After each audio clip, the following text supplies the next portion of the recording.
Hello buddy, it's Wyvern here with another bit of Total War Warhammer 2 Quick Match gameplay.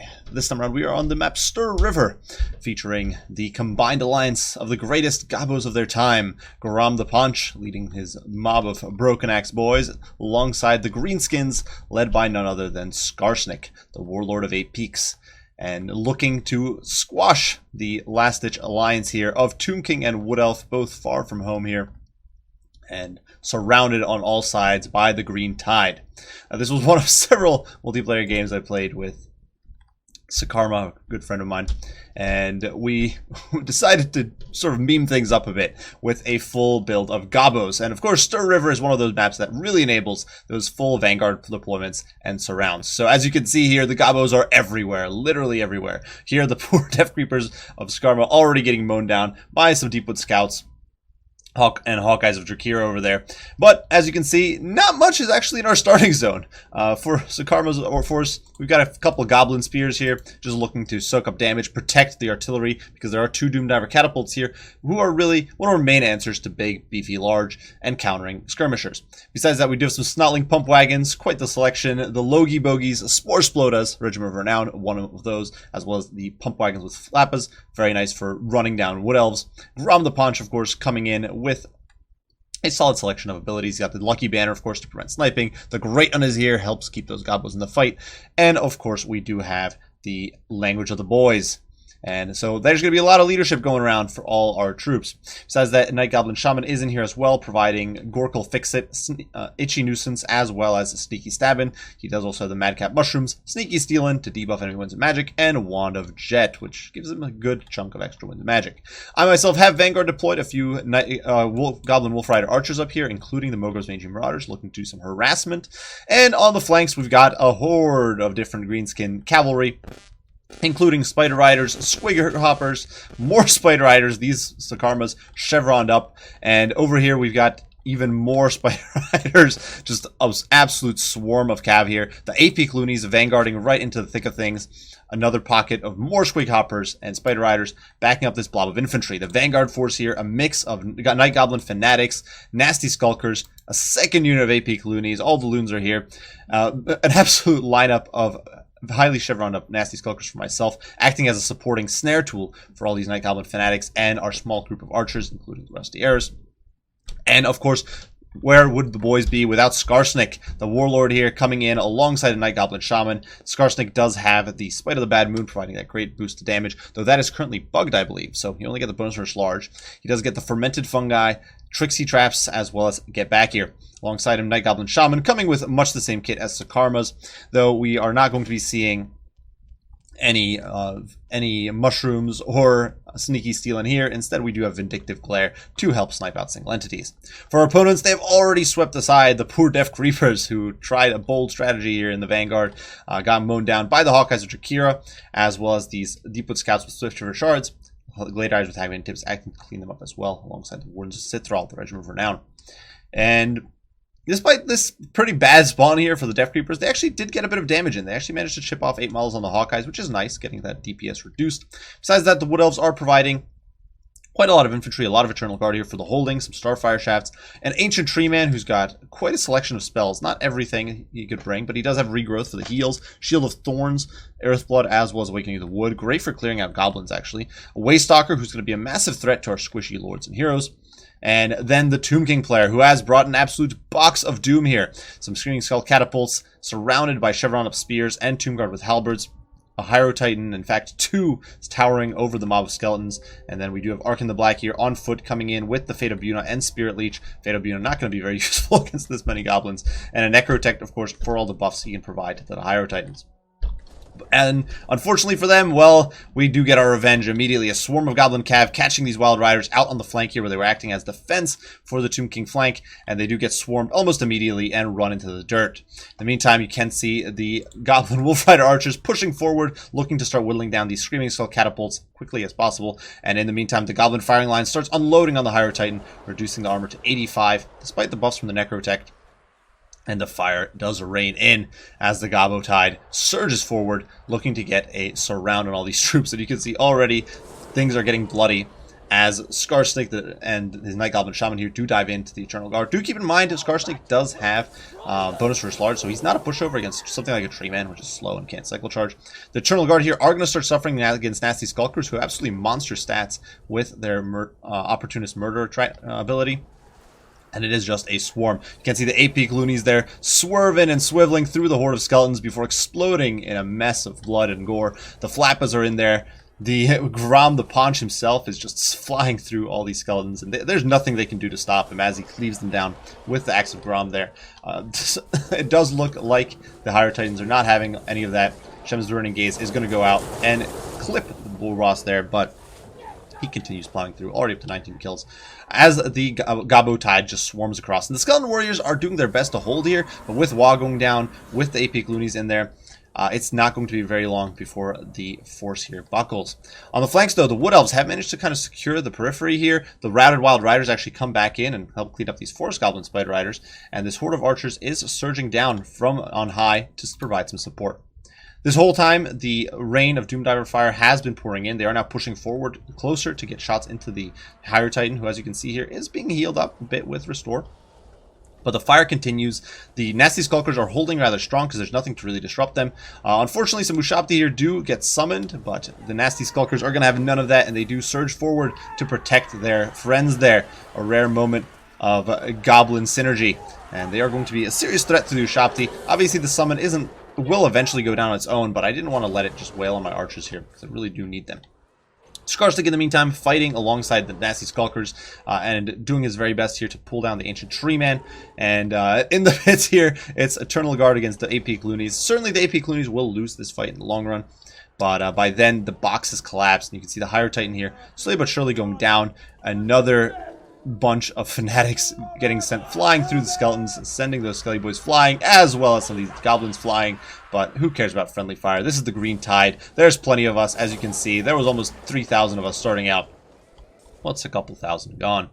The Higher Titan is getting dragged down. Itchy Nuisance debuffing this entire box, and now as the last big monsters get dragged into, or get surrounded and isolated, things are going to look very grim because yeah, there's still Tomb Guard, but it's not really enough to form a solid anchor. And you can see those Doom Divers continue pelting away at those stone constructs, dragging them down and destroying them. A desperate burst there from the Higher Titan, trying to bring down Grom, but Grom himself is very beefy. He's got the Lucky Banner, he's got regen, so as long as Sakarma here doesn't get him stuck into a protracted fight, he will regen back to full and be in good shape. In the meantime, Skarsnik here is forced to pack up and run as the Ancient Tree Man is coming for him, and you do not want to take a fight against Eternal Guard plus a Tree Man. Ideally, you want to isolate him, so I do send my Nasty Skulkers in here, looking to bog this guy down.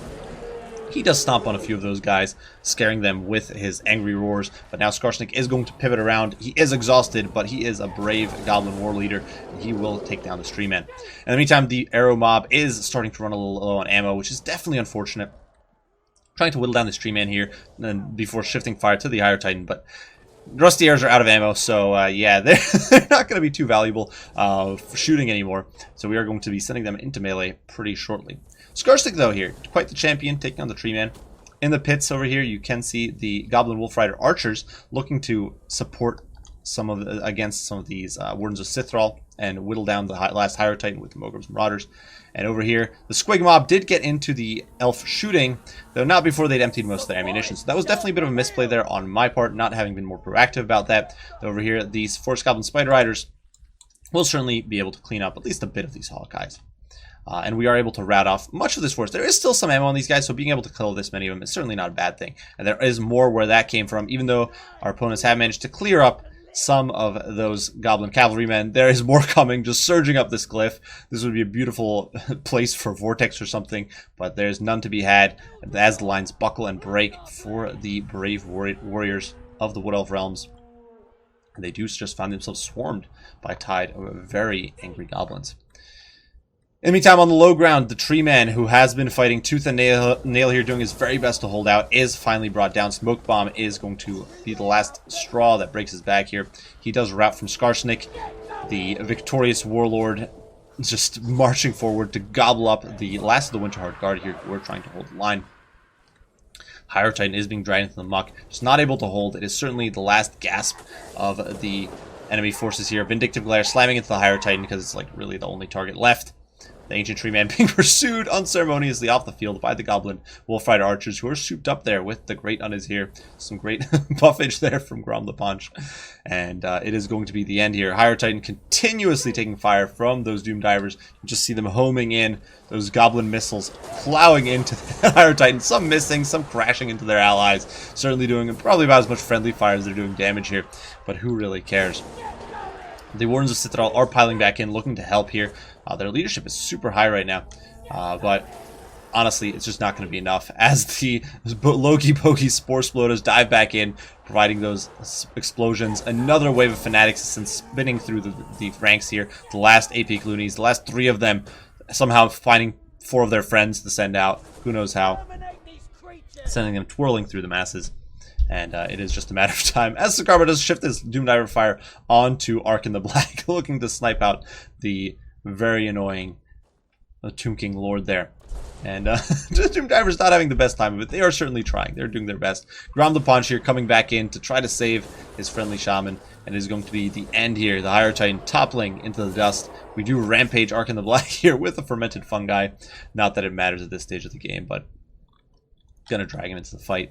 And as the Gabo boys watch on, the end does approach. Arkin fighting against fate here, doing his best as Skarsnik dives in. It's going to be a duel of the last remaining lords here. Grom the Paunch, Skarsnik, brothers in arms, bring down the undead filth and securing a victory for the Gabos, proving once and for all who is the best. And in this case, it wasn't Grimgor. It's the lads in green, the small lads in green. And a Pyrrhic victory for the Green Tide. So obviously a bit of a silly match here, but Sagarma and I just wanted to play a bunch of sort of meme strats, mess around with different stuff, and that's what we decided to do. In this game here, we just wanted to mess around with a whole bunch of goblins and just swarm our foes as best we could. So as you can see here, the build very, very numerous. Both of us had about 1,300 troops, just shy of 40 overall. So quite the insane number of soldiery. Compared to that, our opponents had a much smaller lineup, and that was probably one of the big reasons they struggled in this match, where they just got swarmed from all sides. We did manage to get sort of good synergy going. Scummer did provide some of that. We sort of strategized a little bit. We got some great artillery usage. The Doom Divers just provided that constant pressure, and because this horde of Gabos from both myself as well as Sakarma was pressuring the back line, or really the entire line for our opponents, they were never really able to do anything about the artillery.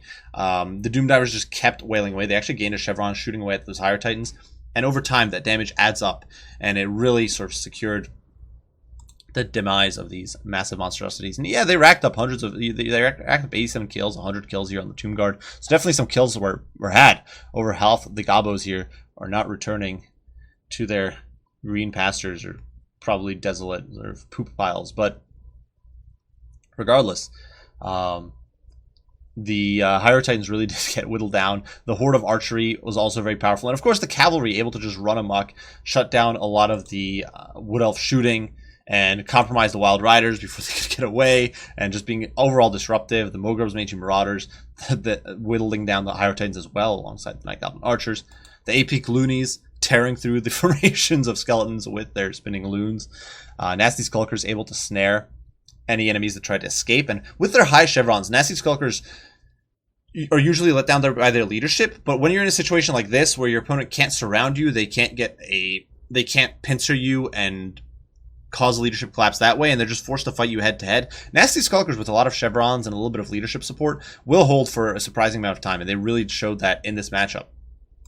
For Sakarma as well, he got some good value out of his chevron of Forest Goblin Spider Riders. Keep in mind, a lot of these kills were against units like were against relatively valuable units. Some of that was against the Wild Riders, some of that was against the Wood Elf skirmish play. So in that situation, actually, that's a decent amount of kills there. Doom Divers, excellent stuff as always.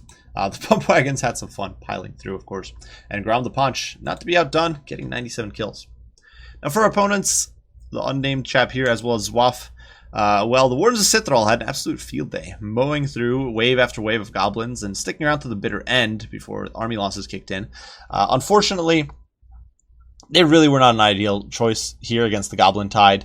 There was just too, honestly, this much. If it had been a bunch of Dryads instead of all this Eternal Guard, things would have probably looked a bit more grim. But with a bunch of Eternal Guard there as a holding tool, it just ended up not working out as well. The Goblin Tide are much more capable of dealing with Eternal Guard. None of these guys... The Waystalker had some okay targets with the leadership. He could snipe at the Goblin Shaman, but he was kind of distracted throughout a lot of the game by the cavalry swarming all over the backline.